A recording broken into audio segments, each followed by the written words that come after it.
So, you want to save the world with clean energy?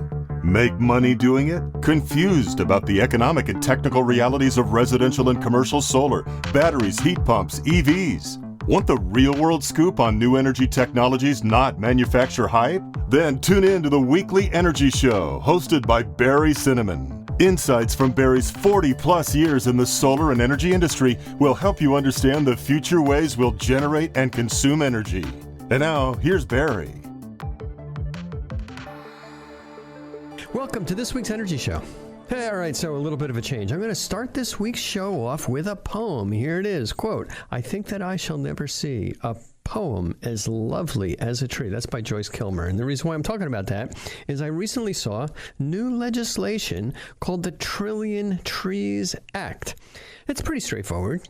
It's a worldwide effort to plant an additional 1 trillion trees. And President Trump said that the U.S. would join this initiative. Now, the bill was introduced in February this year, 2020, by Bruce Westerman. He's a Republican in Arkansas. And he commented, "I challenge anyone to find a better climate solution than taking care of our forests."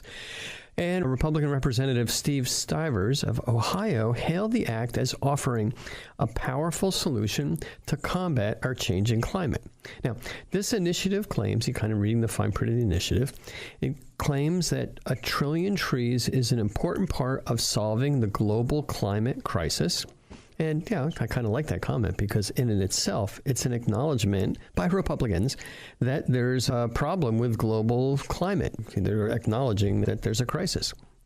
And the second comment is trees will help slow down man-made climate change. And, so now you add those two things together. Now there's an acknowledgement that this is a human-created problem, which is a lot of people are saying there's no global warming. Well, they're admitting it. And a lot of people are saying it's not caused by man. It's just random.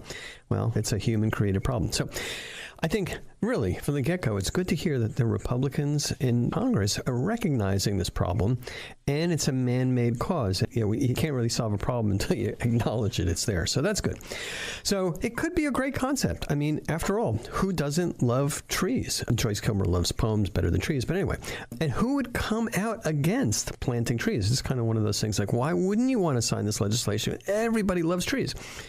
Well, the question is it going to work? So let's go through the economics and practicality of planting 1 trillion trees and whether or not that's going to solve our climate crisis in any significant way. Then we can decide if it's a harebrained scheme or a great idea. I mean, my idea was to train 1 billion squirrels to each plant 1,000 trees, because they're just going to bury 1,000 acorns, and that would do the trick. And, our yard is infested with squirrels until we got some cats, and there's acorns everywhere. So maybe squirrels can do it, but I digress. That's not the plan here. We've got other specific plans. So in order to answer the question, we need to address a few scientific and economic questions first. So first, understand how trees are sequestering carbon. Takes the carbon out of the air, and it kind of binds it up so it's no longer in the air. The second is how much carbon dioxide, main global warming gas, there are others like methane and hydrofluorocarbons, refrigerants, but CO2 is a big one. So how much CO2 will 1 trillion trees really remove? And then how much land is required to plant 1 trillion more trees? How much is it going to cost to plant these trees and, buy the land and water the trees, make sure they're taken care of? And then how long is it going to take for these trees to capture this atmospheric CO2? And then we can kind of take a look at some of the more mundane, practical things like, can Congress pass such a bill? And will other countries focus on trees rather than other greenhouse gas reduction solutions? So just kind of taking a step back, and this is a subject of lots and lots of research, much of which is contentious. But how big is the CO2 emissions problem? So I couldn't find data from 2019, but I got data from 2018. So in 2018, the world emitted 37 billion tons of CO2. And that CO2 is mostly emitted by human activity, mostly by burning fossil fuels. Yes, animals, including humans, emit methane. That's a greenhouse gas. When we breathe, we exhale CO2 as we're converting things in our body with oxygen.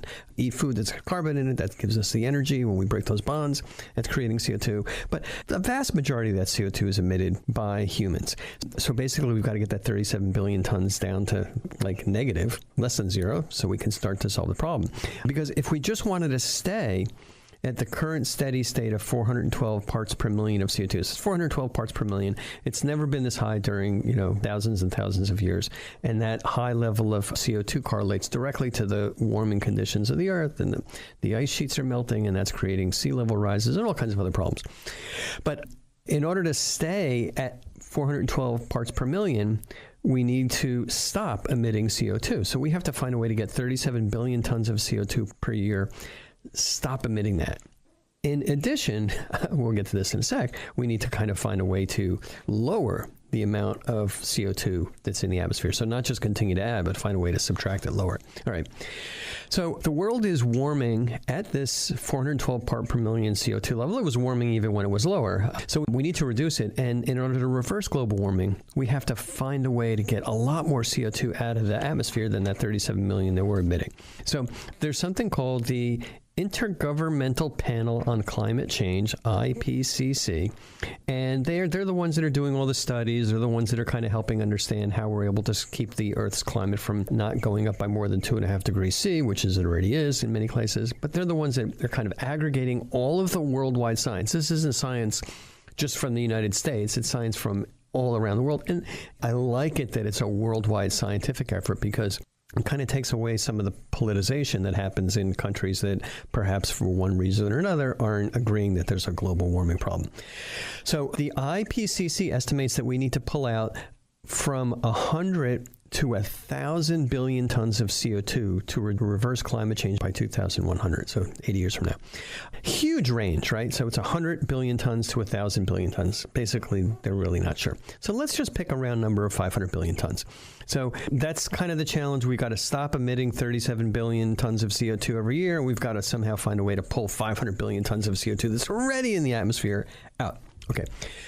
Why trees? Why plants? Well, plants do a good job of sequestering carbon as they grow. Once they grow up, the bigger a tree, the more carbon it's going to sequester.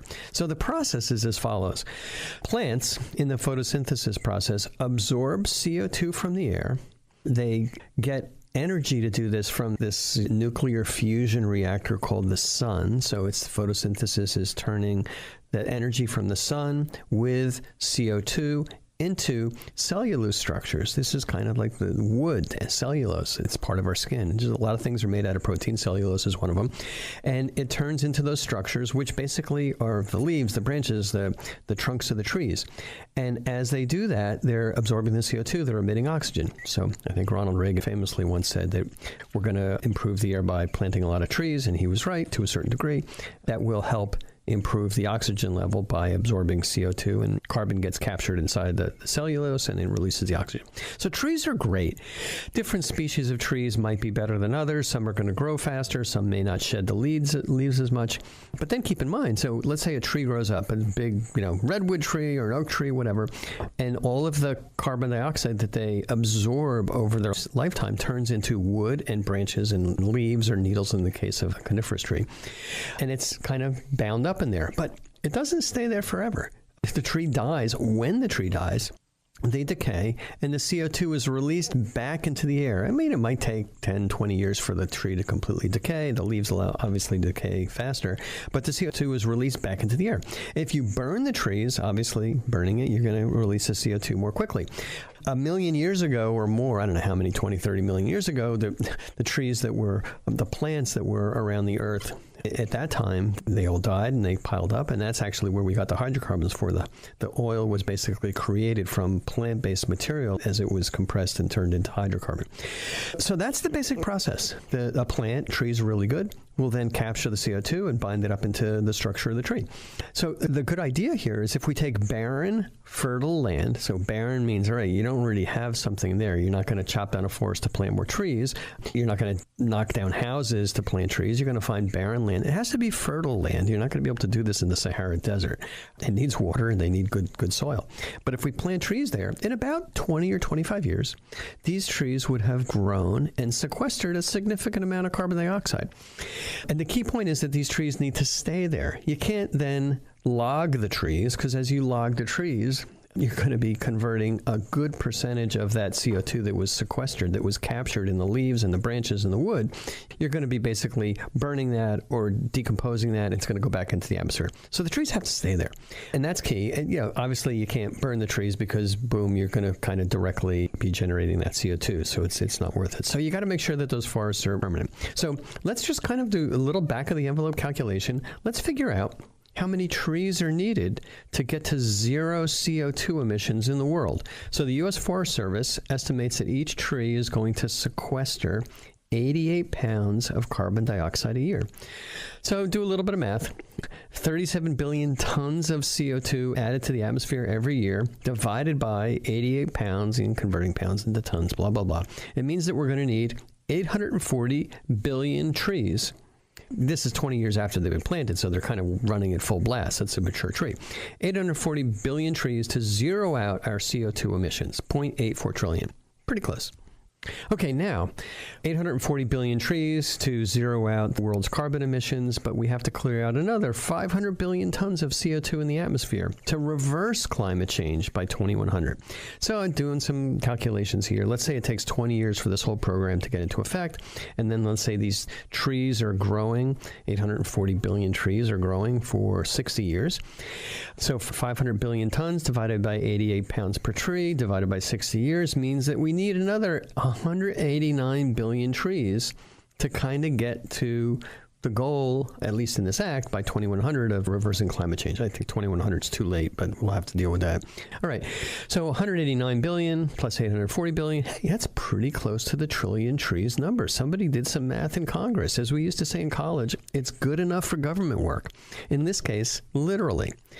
But remember, it's going to take 50 years for these trillion trees to start making a difference.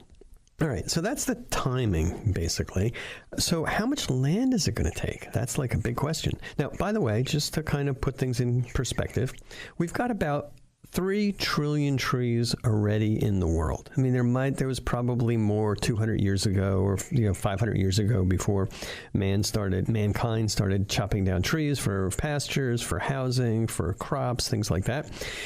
But there's 3 trillion trees already. And so how much land does a trillion trees take up? It takes up 500 trees per acre. It depends on the kind of forest, 400 to 600, but 500, I like round numbers. So to plant a trillion trees, we need 2 trillion acres. Now, it's got to be unforested land, obviously, because it's pointless to chop down trees to plant more trees. It doesn't count against the trillion new trees. It's got to be good land. There's not a lot of empty land that's suitable for trees. As I said before, deserts don't count. Really, mountainous areas don't count. Pasture land where we're grazing animals, cropland, yeah, that would work, but we're already using it for something. Cities, roads, places where people are living, that's not really usable land. You kind of go around the world and mankind's spread out pretty well. A lot of the usable land is already being used. Or, like the Sahara Desert or the Mojave Desert, it's not really good for trees. You kind of say, what's going to happen with global warming? There's probably going to be more deserts, but who knows? All right. So we're talking about how much land we need. We need 2 trillion more acres. All right. How much is it going to cost to plant a trillion trees? Now, the World Resources Institute estimates the cost of $4 billion per year for 20 years to plant 60 billion trees. That's actually not that's not as bad as I thought. So 80 billion for 60 billion trees, that's $1.3 trillion. It doesn't include the cost of the land.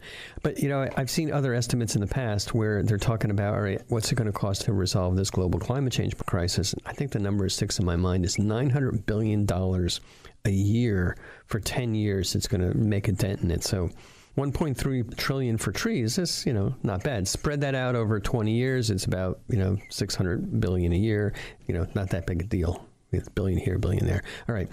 So how long is it going to take to plant these trees? Now, I kind of assume that it's going to take 20 years to get started. Nothing happens really fast. Our political system is really not designed for making fast decisions in response to emergencies. Just look at the coronavirus, for example. All right. But I digress. So 20 years to get started, 60 years to plant and grow and capture the carbon. That takes us to 2100. So just to kind of summarize, all right, where are we? What do all these numbers mean? All right, trillion trees, I kind of like that number. It's going to take 80 years from now to 2100 to really start making a dent, to achieve the goal that we have. So 80 years. It's going to require 2 trillion acres and $1.3 trillion, not including the land. All right, so here's the way I look at this. 80 years is way too long. I'll be dead by then, but it's still way too long. This is an emergency. We got to act in like 10 years in order to start making a difference. The Earth is going to have warmed way more than 3 degrees C by then. The sea levels are going to be up by a few meters. Who knows what's going to happen to the acidity level in the seas? Who knows what's going to happen to everybody who's living in coastal area? I mean, it's going to be big problems. So we really can't wait 80 years for these trees to kind of start cranking out, absorbing the CO2. $1.3 trillion to plant the trees. In my view, probably the biggest problem. Obviously, you can't go to a government and say, we need some money. The governments are cheap. The bigger problem, though, is the land. Where are you going to get all that land? Who's going to pay for all that land? Who's going to say, I'm going to take my farm and close it down and plant trees? Farmers out of business. Cattle grazers are going to say, you know what? Just take all my land. Or a lot of the land in the United States is public land, but you're allowed to graze cattle on it. Well, the ranchers and the grazing industry, they're not going to want that. They're going to want to keep their business. So that's a problem there. So in a nutshell, the 2 trillion acres that we need is simply not available without spending a ridiculous amount of money. People live there, work there, farm there, and we need the food that's being generated on the land. So not a good solution there. Let's look at it from the perspective of some of the more explicit naysayers. What do other people say? Well, there was a letter written by 95 conservation and climate change groups that oppose the Trillion Trees Act. Their comments were the bill would ramp up logging, increase carbon emissions, and worsen the wildfire risk. So how's it going to affect logging? I looked at the fine print of the Trillion Trees Act, and the act actually sets targets to increase logging in national forests. Okay, so there's already trees there. We're going to chop down more trees. That's going backwards. And, you chop down those trees, you log those trees, any climate benefits from planting tree seedlings would not be realized until the new trees reach maturity many decades later. And federal law already requires replanting after logging. So you chop down a big tree that's sequestering 88 pounds of carbon dioxide every year, and you plant a sapling that's going to, maybe sequester an ounce a year, and you're going backwards. So kind of looking at what really makes more sense is preserving the natural forests is the best way to absorb and store carbon, not logging trees and turning them into 2x4s. That was their quote. I kind of like the 2x4 comment. All right. So they're also saying it's much better to slash fossil fuel emissions by half over the next 10 years and protect our forests. And one of the best places to start, their quote from these groups, is to end oil and gas leasing on public lands and in our oceans. Oh, yeah, okay, that makes sense. Instead of drilling for oil and gas on public lands, let's plant trees there. And that makes sense. Okay, so kind of summarizing things. First, there's not enough land for another trillion trees. There's not enough easy to get money. The governments aren't going to start forking over money for all these trees. There's not enough time to wait for these trees to grow and sequester carbon. And fundamentally, outside of perhaps the United States, there's no way that there's the political will worldwide to implement this trillion tree solution. Everybody loves trees, yes, but every other country around the world is already taking other kinds of actions. The U.S. is a little backward. So my take on the whole thing, we should follow the guidelines that are in this book called Project Drawdown. It was a book by Paul Hawken. Basically, you look at what he suggests, and this is a lot of research that was done over years. It's a really comprehensive book. 1, stop using all fossil fuels. 2, generate clean energy. 3, change to a plant-based source of food, so less animal protein, more plant protein. And finally, use our land more efficiently to sequester carbon. Doing things with trees there, basically using them more efficiently, keeping the forests in place, and perhaps planting plants that are going to sequester carbon instead of being harvested every year. Okay, so in a nutshell, what we have to do is we have to focus on scientific and economics-based solutions. And we kind of went through some of those issues in the show today. Not solutions that are promoted by incumbent fossil fuel industries. Obviously, the fossil fuel industries want to keep drilling, and they love to buddy up with the logging industry that's going to want to be, doing more logging. But the reality is it's that fossil fuel industry that's obsolete at this point, and we have good solutions. So putting it a bit more bluntly, planting 1 trillion trees to solve this global change problem is like telling a chain smoker with lung cancer to go on a diet and lose a few pounds. It's not solving the problem. So we know what the problem is, too much CO2 in the atmosphere. We know where that CO2 came from, burning fossil fuels, and we know how to fix it. Stop burning fossil fuels. That's all the time we have on this week's Energy Show. Thanks for joining me, and thanks to all of our listeners for tuning in. If you missed any of today's show, you can always go to our website at energyshow.biz and listen to the podcasts. Thanks for tuning in to this week's Energy Show.